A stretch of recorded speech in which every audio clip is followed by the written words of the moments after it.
Case file number 85. The archive does not explain. It only records. In 2017, a young man named Jason Cooper walked into an abandoned sanatorium in West Virginia. He was 20 years old. He did not believe in curses.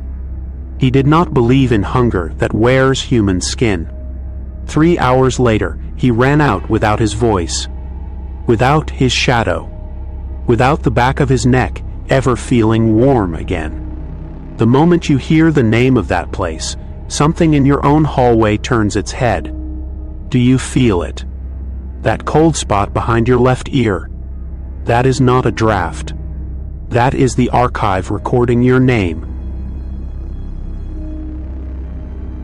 Most people believe a curse needs a place, a house, a forest, a sanatorium locked since 1972. But abandoned is not the same as empty. And some curses follow you home inside your own bones.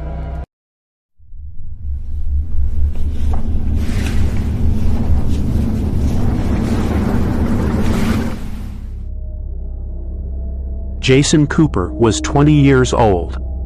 He believed in happiness the way people believe in tomorrow. Without proof. Without question. Even after the world had stopped offering either. His family was loud, warm, the kind that laughed too early in the morning. His father, Michael, built houses with his hands. His mother, Diane, taught second grade and still believed every child deserved a second chance. His little sister, Emma, was 9.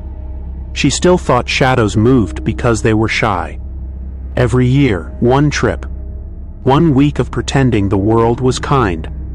In 2017, they drove from their home in Pittsburgh to the hills of West Virginia, a place called Whispering Hills Sanatorium. Abandoned since 1972.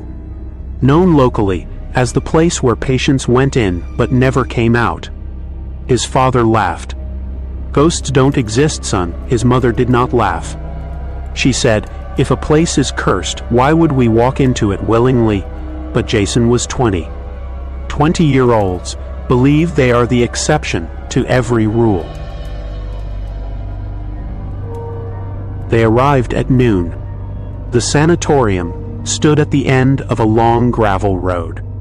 3 stories of red brick, windows like empty eye sockets, a rusted sign that read, "Whispering Hills, founded 1918," with the word tuberculosis chiseled off.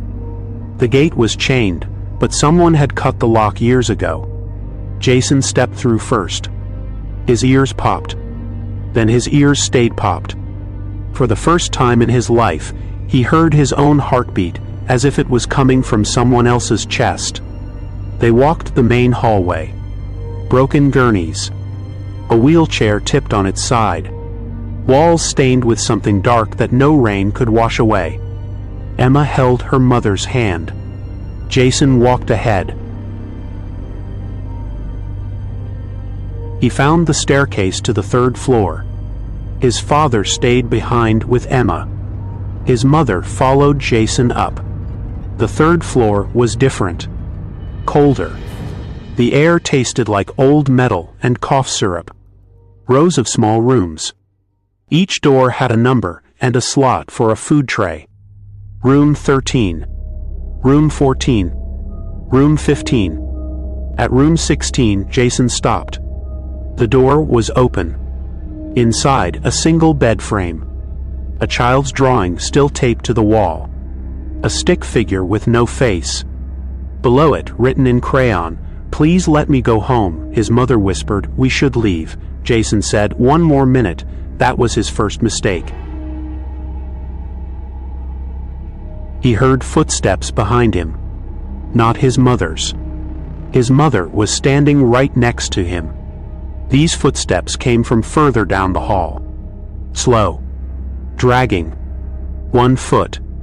Then the other. Then a long silence. Then another step. He turned. The hallway was empty. But the door to room 22 was now open. It had been closed.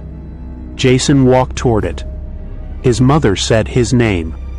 He did not stop.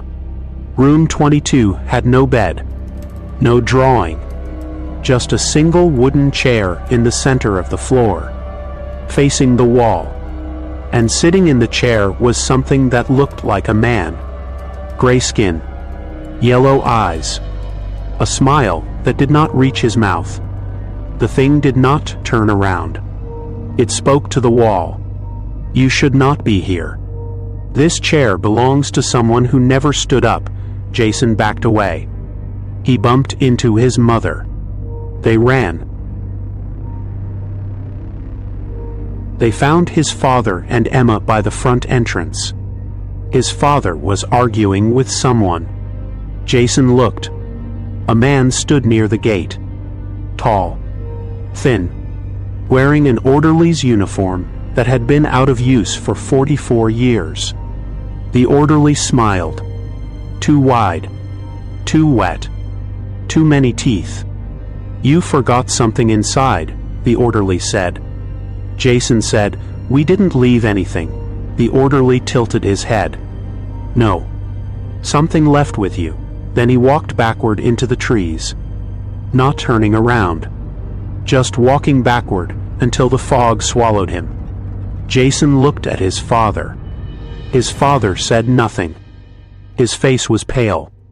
Did you see that? Jason asked. His father said, I saw nothing, but his hands were shaking.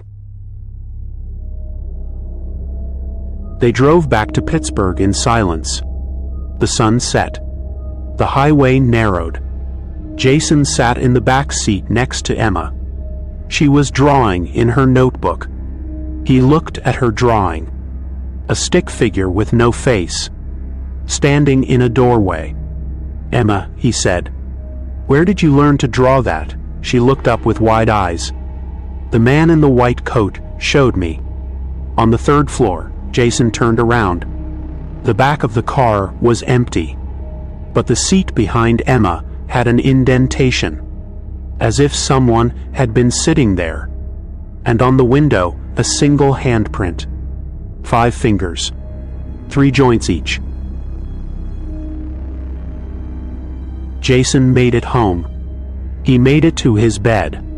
He made it through 3 nights of silence. On the 4th night, he woke at 3:11 a.m. His mouth was full of dirt. Not real dirt. Tasting like dirt. Like grave soil. Like something that had been buried and had decided to dig itself out. He sat up. His bedroom door was open. He had closed it. In the doorway stood a child.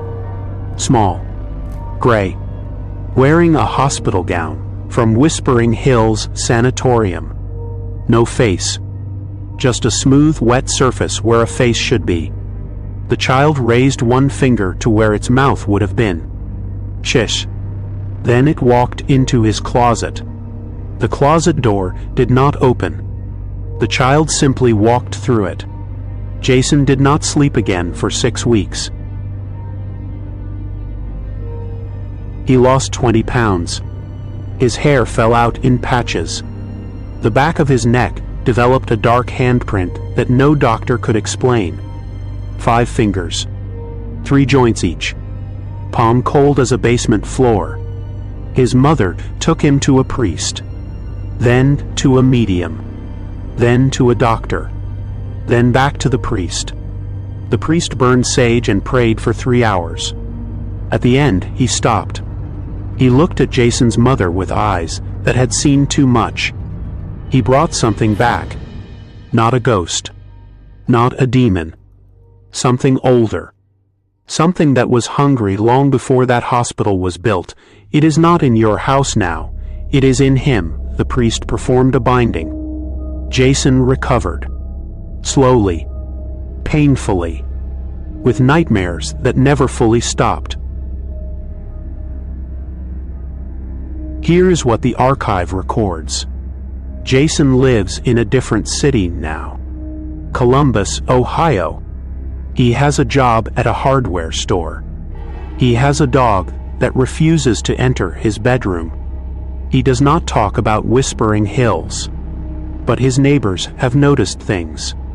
The way he chews his food for too long, as if tasting something beneath the taste.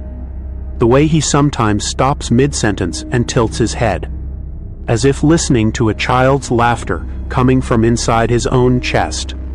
Last year, a friend slept on his couch. In the morning, the friend asked, "Why did you stand over me at 3 a.m.? Jason said, "I didn't." The friend said, "Then who was the little boy in the hospital gown?" Jason has not had a visitor since. The sanatorium was demolished in 2019. They tore down room 22. They buried the bricks. They planted grass over the foundation. But the thing that lived there did not die. It just moved. There have been reports since 2020. From Pennsylvania. From Ohio. From as far south as Tennessee. Sleep paralysis. Handprints on necks. Children drawing faceless figures without being taught. The archive does not track the thing. The archive tracks the people who survive it. There are 73 case files so far. This is number 85. You have now heard the name Whispering Hills. You have now walked where Jason walked. Not through the gates, but inside this story. You have eaten where he starved. Not with food, but with curiosity. Some curses do not need a building. They only need a listener. Look at the back of your own neck right now. Feel that cold spot? That is not a draft. That is a small boy with no face, standing in your doorway, raising one finger to where his mouth should be. Your front door is still open. You don't remember closing it.